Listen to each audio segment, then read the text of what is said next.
ঠিক আছে, আমি আসছি। ঠিক আছে, চলে আয়।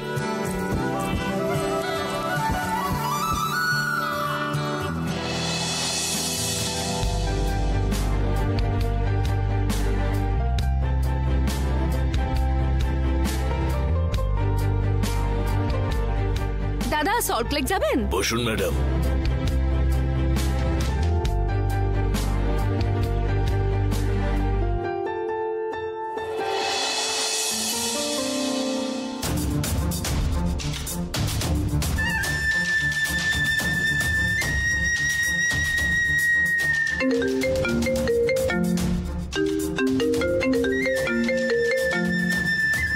হ্যালো।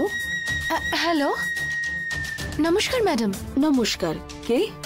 ম্যাডাম, আমি মিস্টার শিবার মেয়ে কথা বলছি। ও, তুমি? আচ্ছা, বলো কেমন আছো? আমি ভালো আছি, আর আপনি? আমিও ভালো আছি। বলো, কি বলবে? ম্যাডাম, আপনার সাথে একটু পার্সোনাল কথা বলার ছিল আমার। পার্সোনাল কথা? ওকে, কোথায় আছো এখন তুমি? আমি কলেজের কাছেই আছি। কলেজে একটা প্রোগ্রাম ছিল, এই বেরিয়ে পড়ছি ম্যাডাম। ওকে, তুমি একটা কাজ করো, তোমার কলেজের কাছেই আমার একটা ফ্যাক্টরি আছে, ওর পাশে দেখবে একটা পুকুর আছে, তুমি ওখানে পৌঁছো, আমি যাচ্ছি এক্ষুনি। আচ্ছা, ঠিক আছে ম্যাডাম, ওকে।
এবার বলো, কি একটা পার্সোনাল কথা বলবে বলছিলে, কি বিষয় বলো?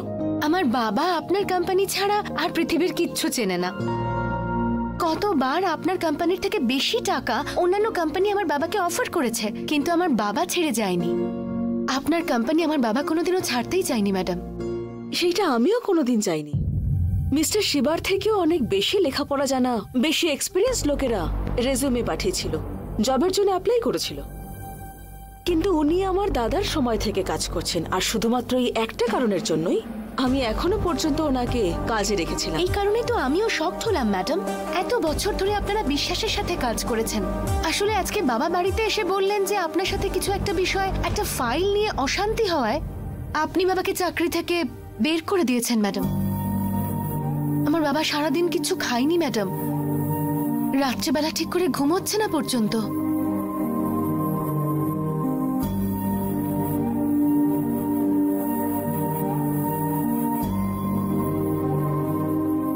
ভারতী, কারোর শরীরে যখন বড় রোগ হওয়ার সম্ভাবনা থাকে, তখন সেটা হওয়ার আগে ওই রোগের কয়েকটা সিমটমস দেখা দেয়। মিস্টার শিবাও ঠিক সেম। আমি কিন্তু ওনাকে শুধুমাত্র সেই দিনটার জন্য বের করিনি, অনেকদিন ধরেই যে ওনার মধ্যে পরিবর্তন দেখা দিয়েছিল সেটা আমি অবজার্ভ করেছি।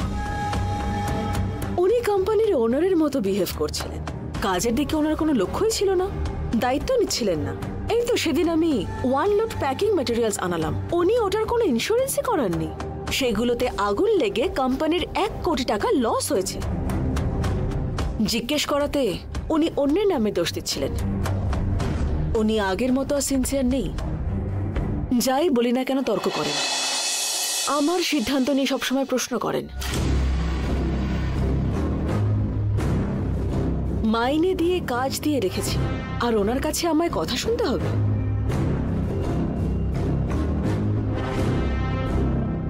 এখন আর এইসব বলে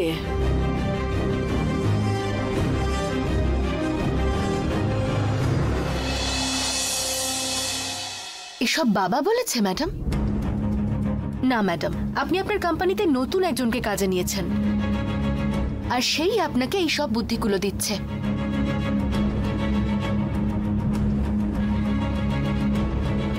দেখো ভারতী, কয়েকটা সিদ্ধান্ত আমি আমার ইমোশনের ভিত্তিতে নিয়ে থাকি, আর যদি সেটা নিয়ে আমাকে প্রশ্ন করা হয় আমার ভালো লাগবে বলো?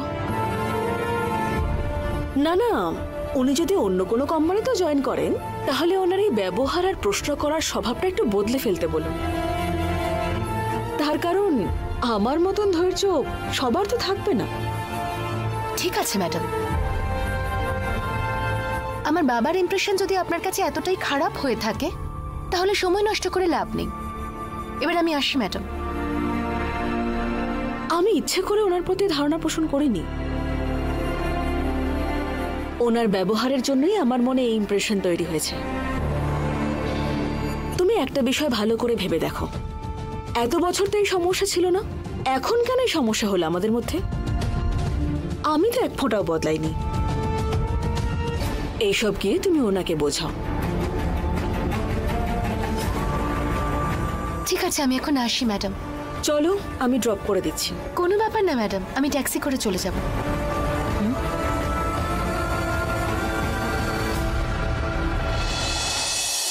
25 বছর ধরে যে লোকটা কাজ করছিল তাকে 25 মিনিটে কাজ থেকে বের করে দিয়েছিস, মানে তুই অনেক বড় খেলোয়াড় রে।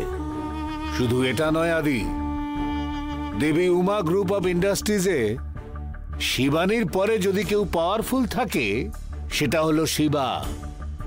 শিবা যা বলতো তাই হতো ওখানে। প্রত্যেক বছর দেবী উমা গ্রুপ অফ ইন্ডাস্ট্রিকে 35-40% কোম্পানিকে লাভ করে দিত। নিয়তির খেলাটা কেমন হয় দেখুন একবার।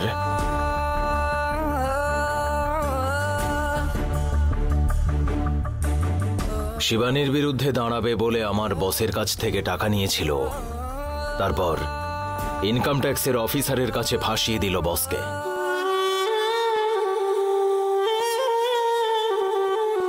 এখনো অবধি উনি ওই কেস থেকে বেরোতে পারেননি।